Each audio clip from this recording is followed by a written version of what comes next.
കോൺഗ്രസുകാരുടെ പുലിയായിട്ടുള്ള കുഴൽ വെറും കഴുതപ്പുലിയാണെന്ന് ഇനിയെങ്കിലും ബോധ്യപ്പെട്ടോ? ബോധ്യപ്പെടാത്തവർക്ക് വേണ്ടിയാണ് ഈ വാർത്ത കാട്ടുന്നത്. അതായത് കേരള രാജ്യത്തിൽ നിന്നല്ല, ഇന്ത്യ രാജ്യത്ത് തന്നെ ഇത്രയും മടലായിട്ടുള്ള ഒരു വക്കീലുണ്ടാകില്ല. സ്വന്തമായിട്ട് വക്കീൽ ആഫീസുള്ളവനാണ്. നിയമത്തെക്കുറിച്ച് അരച്ചു കലക്കി കുടിച്ചതാണ്. നേരെ സുപ്രീം കോടതിയിൽ ആ എക്സാലോജിക് അഥവാ മാസപ്പടി കേസുമായിട്ട് ചെന്നു. എങ്ങനെ? ഹൈക്കോടതി റിവിഷൻ ഹർജി തള്ളിയപ്പോ ഞാനങ്ങ് സുപ്രീം കോടതിയിൽ പോയി കൊണ്ടുവരുമെന്നായിരുന്നു തള്ളു. എന്തായി? CMR എക്സാലോജിക് കരാറിലെ വിജിലൻസ് അന്വേഷണ ആവശ്യത്തിൽ കോൺഗ്രസ് MLA മാത്യു കോൾനാടിന് തിരിച്ചടി. കോൾനാടിന്റെ ഹർജി തള്ളി. രാഷ്ട്രീയ തർക്കങ്ങൾക്ക് കോടതിയല്ല വേദിയെന്ന് സുപ്രീം കോടതി പറഞ്ഞിരിക്കുന്നു. കേട്ടല്ലോ, സുപ്രീം കോടതി ചോദിച്ചു, ഒരു 10 ലക്ഷം രൂപ സമയം കളഞ്ഞതിന് ഇപ്പൊ നിനക്ക് പിഴ ഇടട്ടെ എന്ന് ചോദിച്ചു.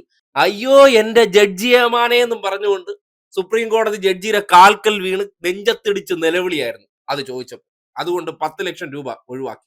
മേലാൽ ഇമാതിരി ഹർജിയുമായിട്ട് കോടതിയുടെ സമയം ചെലവാക്കാൻ വന്ന നിന്റെ കട്ടയം പണവും മടക്കുമെന്നുള്ള താക്കീതും കൊടുത്ത് അവിടെ നിന്ന് ആട്ടി ഓടിക്കുകയാണ് ഇത്. ഇറങ്ങിക്കോളണം, മേല ഇമാതിരി ഊള ഹർജിയുമായിട്ട് ഇതുവഴി വന്നേക്കരുത് എന്ന താക്കീതാണ് കൊടുത്തിരിക്കുന്നത്. ഓ, എന്തൊക്കെയായിരുന്നു! ഷാജം മറുതമാരും കുറെ മഞ്ഞക്കാറന്മാരെല്ലാം ഒക്കെ അടിച്ചിരുന്നു. മുടി, വടി, കണ്ണട, ഇനി വേണ്ട സകലതും വെച്ചിട്ട് എന്തോരം പുകഴ്ത്തലായിരുന്നു, എന്തോരം വാഴ്ത്തുപാട്ടായിരുന്നു.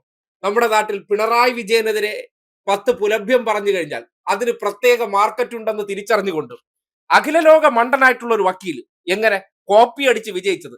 പ്രീ ഡിഗ്രി പഠിക്കുന്ന സന്ദർഭത്തിൽ തുണ്ടുവച്ചതിന് ഡീബാർ ചെയ്യപ്പെട്ട വ്യക്തി, സർക്കാർ ഭൂമി വ്യാജരേഖയുണ്ടാക്കി തട്ടിയെടുത്ത വ്യക്തി, അനധികൃത സ്വത്ത് സമ്പാദനം, അങ്ങനെ മൊത്തത്തിൽ അടിമുടി ദുരൂഹനായിട്ടുള്ള വെറും കള്ളക്കച്ചവടക്കാരനായിട്ടുള്ള ഒരാളെ കോൺഗ്രസുകാരെല്ലാം കൂടി കൊണ്ടുവന്ന് ഇപ്പോ പിണറായിയുടെയും കുടുംബത്തിന്റെ മൂക്ക് ചെത്തുമെന്നാണ് പറഞ്ഞത്.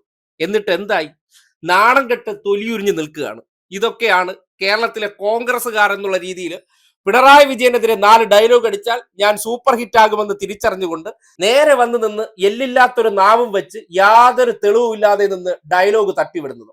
ഇപ്പോ മാസപ്പടി കേസുമായി ബന്ധപ്പെട്ട് പിണറായിയെയും മകളെയെല്ലാം പൂട്ടിക്കളയുമെന്നാണ് പറഞ്ഞത്. ആർക്ക് പൂട്ട് വീണു? ആര് തേഞ്ഞു? നാണം കെട്ട് ഊപ്പാട് വന്നാണ് സുപ്രീം കോടതിയിൽ നിന്ന് ഇറങ്ങി ഓടിയത്. ഇതാണ് കേരളത്തിലെ കോൺഗ്രസിന്റെ പല സിംഗങ്ങളും. പല പൊട്ടത്തരങ്ങളും കയ്യോടെ പിടിച്ച് കാണിച്ചു കൊടുത്താലും മണ്ടപോയ കോൺഗ്രസുകാരെ സംബന്ധിക്കുന്നിടത്തോളം അടുത്തതിൽ ശരിയാകും, ഞങ്ങളുടെ ഹീറോ പിന്നെയും നന്നാവും എന്ന് വിചാരിക്കുന്ന ഇത്രയും മരമണ്ടനായിട്ട് കോൺഗ്രസുകാരെ പറ്റിച്ച് എക്സിക്യൂട്ടീവ് ലുക്കിൽ നടന്നാൽ അയാൾ എന്തോ സംഭവമാണ്. 4 ഇംഗ്ലീഷ് ഡയലോഗ് കൂടെ കാച്ചാൽ അയ്യോ ഗംഭീര കക്ഷി. ഇനിയെങ്കിലും കണ്ണ് തുറന്ന് കാണ് നിങ്ങളുടെ ഹീറോയുടെ അവസ്ഥ എന്താണെന്ന്. ആ വാർത്ത വായിച്ച സ്മൃതി പരുത്തിക്കാന്റെ ചങ്ക് പൊട്ടിപ്പോയില്ലെന്നേ ഉള്ളൂ. എന്തായാലും കോൺഗ്രസുകാരുടെയും മനോരമയും ചേർന്നുണ്ടാക്കിയ ആ മാസപ്പടി ഇതോടെ സ്വാഹ. വിജിലൻസ് അന്വേഷണവും ഇല്ല, ഒരു ചുക്കും ഇല്ല. ഹൈക്കോടതി കണ്ടെത്തിയത് അന്തിമ തീരുമാനമായി മാറിയിരിക്കുകയാണ്.